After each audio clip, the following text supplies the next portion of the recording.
Good afternoon, dear students. Now I am going to teach you nature of management.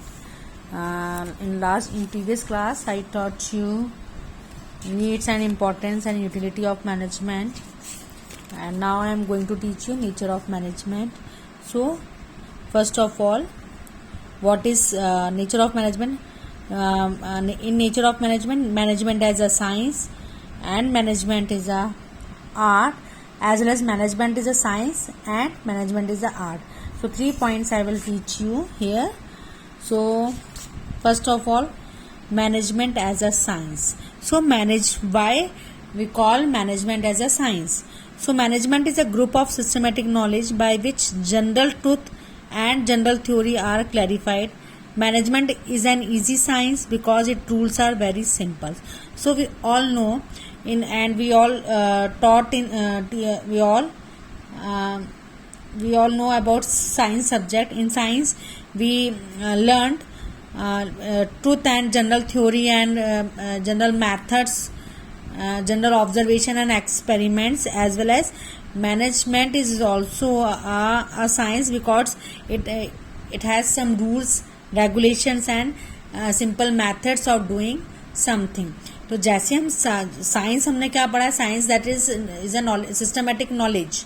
सो ऐसे ही management भी क्या है, that this is a systematic knowledge. जैसे हम साइंस में पढ़ते हैं कि इट्स अ जनरल ट्रूथ है, लॉज है एंड एक्सपेरिमेंट्स है, ऑब्जर्वेशंस है, वैसे ही हम मैनेजमेंट में भी सम रूल्स पढ़ते हैं एंड कुछ मेथड्स होती हैं कंडीशन प्रॉब्लम को सॉल्व करने की, इम्प्लीमेंट करने की. So that is why we all some scholars or some writers say management as a science. So first of all, meaning of science: a systematic knowledge of any subject which establishes relationship between action, causes and effects is called science. So science क्या है? That is a systematic knowledge of any subject. Science is a systematic knowledge of a subject which establish relationship between. क्या establish करता है, किस किस के बीच में relationship establish करता है? That is action, causes and effects is called science. तो जो भी causes होंगे, उसके जो कारण है उससे क्या result होंगे और उस result के थ्रू क्या actions लेना है, that is called a science. So the knowledge material organized and arranged in science is based on cause and effect relationship. Its conclusion and examinations are universal. So why any work should be done and what result would be gained. So जो भी conclusion होते हैं science के, that is always are universal truth. क्यों universal truth होते हैं? क्योंकि जो भी कंडीशंस हैं या जो भी वर्क होते हैं, पहले तो पता लगाया जाता है कि क्यों करना चाहिए और आखिर हम कर भी रहे हैं तो उसका क्या रिजल्ट होना चाहिए. So this all is described in a science. So then management is a science. Management क्यों साइंस है? Why management is a science?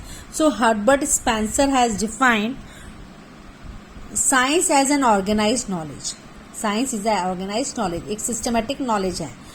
So the theoretical explanation of any subject is called science. Science क्या है? That is a theoretical explanation also. So theoretical that is a systematic knowledge as well as theoretical knowledge, theoretical explanation. So in fact science is the organized storage of knowledge based on some theories of general practice in which the result of investigation are well examined and systematic. तो science क्या है? that is a storage of knowledge. तो कैसे जो भी storage of knowledge है किस तरीके के हैं? that is a systematic way. systematic तरीके से वो arrange स्टोरेज किए नॉलेज को स्टोर किया गया है. सो अब स्टोरेज ऑफ नॉलेज किस किस के बेस में होंगे? That is a theories of general practice, जो जनरल प्रैक्टिसेस होती हैं, in which the result of investigation, जो भी investigation, result of investigation means जो भी हमने एक्सपेरिमेंट या हमने जो भी ऑब्जर्वेशन किया है, are well examine and systematic. तो जो भी एक्सपेरिमेंट्स होंगे, जो भी इन्वेस्टिगेशन होंगे, आर वेल एग्जामिन, सही तरीके से एग्जामिन किए गए होंगे, एज वेल एज जो भी नॉलेज है that is in a collected in a systematic way, that is called and that is a function of science. Up like other stream of science, management also has some principles, rules and technology which are equally applied in the whole universe to establish coordination among human activities. The principle of management have also been formed after a elaborate observation of examination of different circumstances. They can be used successfully in the operation of any enterprises. अब management को क्यों science कहते हैं? Because the principle of management have also been form after elaborate. जो भी functions हैं वो कब इम्प्लीमेंट होते हैं? एक्सपेरिमेंट करने के बाद उसका ऑब्जर्वेशन को कंक्लूजन करने के बाद। So and examination of different circumstances. तो जो भी ऑब्जर्वेशंस होंगे वो किस में एग्जामिन किए जाएंगे? That is in a different circumstances. Different circumstances means different situations, so they can be use successfully in the operation of any enterprises. तो जो भी रिजल्ट्स होंगे वो हर एक ऑर्गेनाइजेशन के ऑपरेशन में यूजफुल होंगे। So today the decision of the manager is not based immense knowledge and the forecast but on broad analysis and experiment। अगर हम बात करें किसी भी मैनेजर की आज के ज़माने में, तो इमेंस नॉलेज मीन्स बहुत सारा नॉलेज और फोरकास्ट मीन्स फ्यूचर प्लानिंग। ना वो नॉलेज के बेस में है, ना वो फ्यूचर प्लानिंग के बेस में है। किसके बेस में है? That is the basis of analysis and experiments. जो चीज़ सही होगी वही चीज़ मैनेजमेंट में इम्प्लीमेंट होगी। फाइन, लाइक एग्जाम्पल कि all organisation wants educated people, educated employ, so they are the requirement of any organization, but training is a we can say training is a experiment or training is a group of knowledge। तो जब तक किसी भी employ को training नहीं दी जाएगी, that means it will not be useful for any organization। so training is compulsory। तो जब पता है किसी भी ऑर्गेनाइजेशन को कि हम जब वेल एजुकेटेड पीपल को रिक्रूट कर रहे हैं, वेल एजुकेटेड पीपल को नौकरी दे रहे हैं, बट इम्पॉर्टेंट ये है कि इसको ट्रेनिंग दे के हम उससे और उसके स्किल्स को डेवलप करें। सो that is called, same science में होता है। साइंस में एक्सपेरिमेंट्स होते हैं, ऑब्जर्वेशंस होते हैं। मैनेजमेंट में भी सेम चीज़ें हो रही है कि जो भी पर्सन रिक्रूट है उसे ट्रेनिंग दिया जा रहा है, देन उसका परफॉर्मेंस को चेक किया जा रहा है, देन उसके बाद वो कितना रिजल्ट किसी भी ऑर्गेनाइजेशन को दे रहा है वो चेक किया जा रहा है। तो that is why management is a science. So management in the form of science is getting developed as a science with the theories, rules, technique and method। तो different types of in हमारे management में different techniques होती हैं, methods होते हैं, rules होते हैं, regulations होते हैं, fine, theories होती हैं। That is called management is a science, fine। So and management is an art. अब सेकंड पॉइंट है management is an art. Management art है। अब आर्ट क्यों है? मैनेजमेंट एक कला है, तो कला क्यों बोलते हैं मैनेजमेंट को? So art is related to practice use of knowledge and wisdom. Wisdom means बुद्धि, फाइन, जो आपकी बुद्धि होती है, जो आपका दिमाग है, जिसको आप कितना अच्छे से यूटिलाइज कर रहे हो।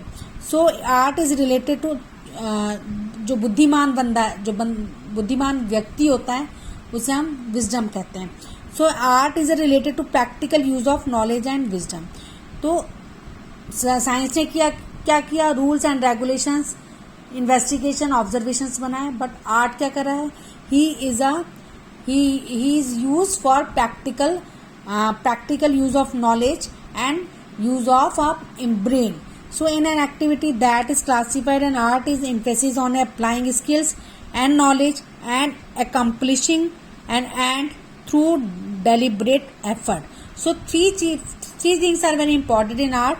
First is skills। जो हमारी skills हैं we have to apply in our work। Second and knowledge as well as जो skills होंगे, जो skills होंगी, जो knowledge होगा you have to apply in your work। And third is and through deliberate effort। आप कितना effort लगा सकते हो अपने काम को अच्छे तरीके से रिप्रेजेंट करने के लिए। So that is why management is a art। So but some scholars say management is a art as well as management is a science। So management is a combination of both art and science। So these things is it's well known to the all scholars। In fact in the management elements features or both art and science are present because science teaches a person to know and teaches to do। management science and art teaches to do। so science क्यों बोलते हैं management को कि science और arts दोनों हैं? Management are both science as well as art.